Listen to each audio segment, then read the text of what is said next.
বন্ধুগণ, আমাদের স্পষ্ট বক্তব্য হলো বাংলাদেশ জামাত ইসলামীর কোনো নেতৃবৃন্দই যুদ্ধ অপরাধের সাথে সংশ্লিষ্ট ছিলেন না। কাজেই তাদেরকে তথাকথিত যুদ্ধ অপরাধ হিসেবে চিহ্নিত করার কোনো নৈতিক ও আইনগত সুযোগ নেই। 1972 সালের 24শে জানুয়ারি দালাল আইন জারি করা হয়। এই আইনের অধীনে প্রায় 1 লক্ষ লোক গ্রেপ্তার করা হয়। এদের মধ্যে অভিযোগ আনা হয় 37,471 জনের বিরুদ্ধে।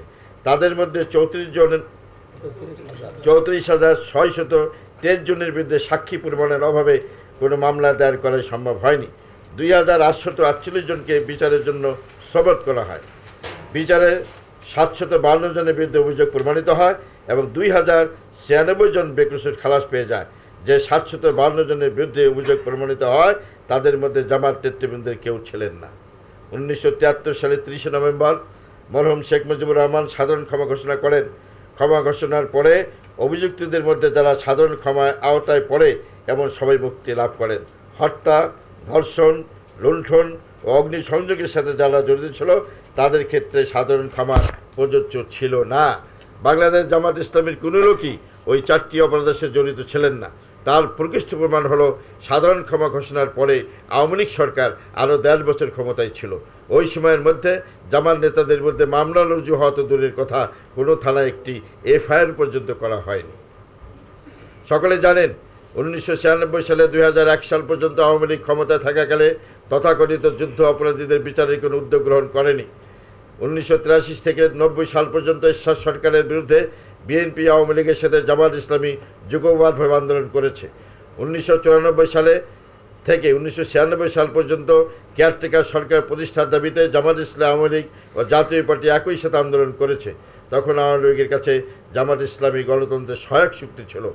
এমনকি 1991 সালে জাতীয় সংসদ নির্বাচনের পরে আওয়ামী লীগ জামাতকে নিয়ে কোয়ালিশন সরকার গঠনের জন্য প্রস্তাবসহ প্রতিনিধি পাঠিয়েছিল, কিন্তু জামাত তখন তাদের সাথে সরকার গঠনে রাজি হয়নি। 1996 সালে আওয়ামী লীগ ক্ষমতা আসার পরে বিএনপিকে সাথে নিয়ে একসাথে আন্দোলন, নির্বাচন ও সরকার গঠনের অঙ্গীকারের ভিত্তিতে 4 দলীয় জোট গঠিত হয়। 2001 সালের নির্বাচনে জয়লাভ করে 4 দলীয় জোট সরকারে অংশগ্রহণ করার পরেই আওয়ামী লীগ জামাতের উপর রুষ্ট হয়। সেজন্যই ক্ষমতায় এসে জামাতের উপর প্রতিশোধ গ্রহণ করার জন্যই এখন আওয়ামী লীগের নেতৃত্বে গঠিত মহাজোট সরকার তথাকথিত যুদ্ধ অপরাধের বিচারের উদ্যোগ গ্রহণ করেছে বলে দেশবাসী মনে করছে। সাংবাদিক বন্ধুগণ, আপনারা সকলে জানেন যে 1947 সালে দ্বিজাতি তত্ত্বের ভিত্তিতে ভারতীয় উপমহাদেশ বিভক্ত হয়ে কংগ্রেসের নেতৃত্বে ভারত এবং মুসলিম লীগের নেতৃত্বে পাকিস্তান স্বাধীন হয়। স্বাধীনতার পরে কংগ্রেসের কোনো নেতা যেমন স্বাধীন পাকিস্তানের নাগরিক হিসেবে নির্বিঘ্নে বসবাস ও রাজনীতি করেছেন, তেমনি মুসলিম লীগের কোনো নেতাও ভারতের নাগরিক হিসেবে নির্বিঘ্নে বসবাস ও রাজনীতি করেছেন। কেউ কাউকে 47-এর পূর্বের ভূমিকার জন্য গালাগাল বদসলভ করেননি কিংবা স্বাধীনতা বিরোধী হিসেবে অভিহিত করেননি। কেউ কাউকে দেশ থেকে বাধ্য করেননি। জাতিকে বিভক্ত করার পরিবর্তে ঐক্যবদ্ধভাবে জাতি গঠনের ভূমিকা পালন করেছেন। তখনকার রাজনৈতিক প্রেক্ষাপটে মুসলিম লীগ এবং কংগ্রেস জাতীয় দায়িত্ব পালন করেছে। ঠিক তেমনি 1971 সালে তখনকার প্রেক্ষাপটে রাজনৈতিক দলগুলো নিজ নিজ অবস্থান থেকে দায়িত্ব পালন করেছে। তখন যারা ছাত্র ছিল তারা অনেকেই এখন বাংলাদেশ জামাত ইসলামীর দায়িত্ব পালন করছেন। সেই জন্য তাদের বিরুদ্ধে অপপ্রচার চালানো কতটুকু যুক্তিসঙ্গত আমরা লক্ষ্য করছি। যারা আমাদের বিরুদ্ধে অপপ্রচার চালাচ্ছেন তারা হিতাহিত জ্ঞান হারিয়ে রাজনৈতিক জিজ্ঞাসা চরিতার্থ করার জন্য অপপ্রচার চালাচ্ছে। পৃথিবীর কোনো সভ্য গণতান্ত্রিক সমাজে রাজনৈতিক মতপার্থক্যকে হিংসা, বিদ্বেষ ও জিজ্ঞাসায় পরিণত করার নজির খুঁজে পাওয়া যাবে না। সকলে জানেন যে রাজাকার বাহিনী গঠন করা হয়েছিল তৎকালীন পাকিস্তান সরকারের ক্যাবিনেট সেক্রেটারি গোলাম ইসাক খানের জারিকৃত একটি অধ্যাদেশের অধীনে। রাজাকার বাহিনীতে লোক নিয়োগ করা হয়েছিল স্থানীয় প্রশাসনের সিও, ওসি, পৌরসভার চেয়ারম্যান ও ইউনিয়ন পরিষদের চেয়ারম্যানের তত্ত্বাবধানে হাটবাজারে ঢোল শহরতের মাধ্যমে আগ্রহী প্রার্থীদের মধ্য থেকে লোক বাছাই করে তাদের নিয়োগের জন্য সিও এবং ওসি জেলা ম্যাজিস্ট্রেট, পুলিশ সুপারের বরাবরে সুপারিশ করেছিল। কাজেই রাজাকার বাহিনী গঠনের সাথে জামাত ইসলামী এবং এর ছাত্র সংগঠনের কোনো সম্পর্ক ছিল না। প্রকাশিত সরকারি গেজেটে রাজাকার বাহিনীর সদস্য হিসেবে তালিকায় যেসব লোকদের নাম আছে তাতে জামাত নেতৃবৃন্দের কারো নাম নেই। জামাত ইসলামী নেতৃবৃন্দ কেউ ওই সব বাহিনীর কমান্ডার হওয়া তো দূরের কথা, সাধারণ সদস্য ছিলেন না। উক্ত বাহিনী গঠিত হয়েছিল পাকিস্তান সরকারের উদ্যোগে এবং পরিচালিত হয়েছিল সরকারের নিয়ন্ত্রণে। কাজেই সেই সময় সংগঠিত কোনো অন্যায় কাজের জন্য জামাত ইসলামী নেতৃবৃন্দ দায়ী করার কোনো যুক্তি নেই, সুযোগই নেই। ওই সময় সংগঠিত কোনো অন্যায় কাজের জন্য জামাত ইসলামী নেতৃবৃন্দকে দায়ী করা প্রকৃতপক্ষে তাদের উপর বড় ধরনের জুলুম ও অবিচার। আপনাদের অবগতির জন্য জানাচ্ছি যে তৎকালীন যারা জামাত ইসলামী এবং ছাত্র সংগঠনের জনবল ছিল খুবই সীমিত। তারা কোনো রকমে তাদের অস্তিত্ব বজায় রেখে চলেছিল।